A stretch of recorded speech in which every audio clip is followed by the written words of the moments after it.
In this video, you'll learn how to post a blog on Webflow in just a few minutes so you can start publishing content and grow your audience with a professional-looking website.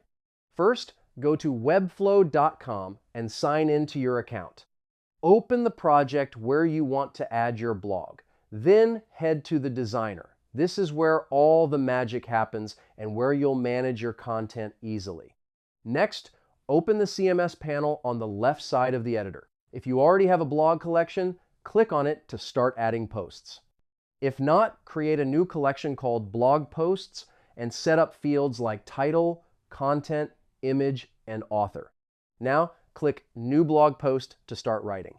Add your title, write your content using the rich text editor, upload a featured image, and fill in any other fields like categories, tags, or summaries to keep your blog organized.